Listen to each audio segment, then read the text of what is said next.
শিলাই শ্যাওলা পড়ার আগেই কাজ শুরু হয়ে যাবে। মালদা জেলার একগুচ্ছ কর্মসূচিতে এসে ঢালাই রাস্তার কাজের শিলান্যাস করার পর সংবাদ মাধ্যমকে এমনটাই বললেন মন্ত্রী উদয়ন গুহ। রবিবার মালদা জেলায় কালিয়াচক 1 নম্বর ব্লকের আলীনগর গ্রাম পঞ্চায়েতের চুরিমোড় থেকেই নবীনগর ঘাট পর্যন্ত দীর্ঘ প্রায় 4 কিলোমিটারেরও বেশি ঢালাই রাস্তার কাজের শিলান্যাস করেন উত্তরবঙ্গ উন্নয়ন দপ্তরের মন্ত্রী উদয়ন গুহ। এদিন তার সঙ্গে সেখানে উপস্থিত ছিলেন উত্তরবঙ্গ উন্নয়ন দপ্তরের রাষ্ট্রমন্ত্রী সাবিনা ইয়াসমিন। জানা গিয়েছে, উত্তরবঙ্গ উন্নয়ন দপ্তরের অর্থানুকূল্যে 3,49,00,000 টাকা ব্যয়ে নির্মিত হবে এই ঢালাই রাস্তার কাজ। তবে এখনো পর্যন্ত যে পরিমাণ খরচ হয়েছে বিল্ডিং পেতে কাজটি শেষ করে আমাদের ব্যবহারের উপযোগী করে তুলতে হবে, তাহলে যে অর্থ ব্যয় হয়েছে তা বিফলে যাবে। আপাতত বিল্ডিংটির যে পরিমাণ কাজ হয়েছে তা সম্পন্ন করে ব্যবহারের উপযোগী করে আগামীতে আমরা পুরো বিল্ডিংয়ের কাজ শেষ করব। সন্তানের সুশিক্ষার স্বপ্ন দেখছেন? আপনার এই স্বপ্নের বাস্তব রূপ প্রদান করায় আল আকবর মডেল মিশনের লক্ষ্য।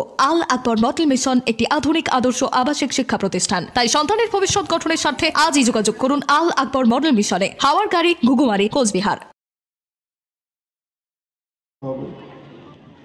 কারণ আমরা গতকাল সকালেই শিলিগুড়িতে বসে ঠিক করেছি যে আরো অন্তত পক্ষে 20 থেকে 25 কোটি টাকা এই আর্থিক বছরে অর্থাৎ মার্চ মাসের মধ্যে আমরা মালদা জেলার বিভিন্ন বিধানসভা কেন্দ্রে খরচ করব। তাই যত তাড়াতাড়ি সম্ভব হাতে থাকা কাজগুলোকে আমরা শেষ করব। যত তাড়াতাড়ি সেই অর্থ যেটা বরাদ্দ হচ্ছে সেটা ব্যয় করব, তত আমরা নতুন নতুন কাজ ধরতে পারবো, নতুন নতুন উন্নয়নমূলক কাজ আমরা করব। আমি আপনাদের কথা দিচ্ছি যে আপনারা সহযোগিতা করুন।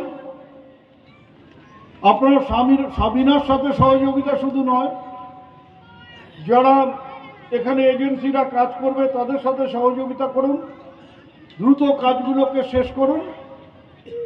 আপনাদের এই অঞ্চলে বা এই ব্লকে যে আরো কাজ বাকি আছে, যত তাড়াতাড়ি সম্ভব আমরা সেই কাজগুলো শেষ করে মানুষের যে দুঃখ দুর্দশা সেগুলোকে তাড়াতাড়ি শেষ করবার চেষ্টা করব।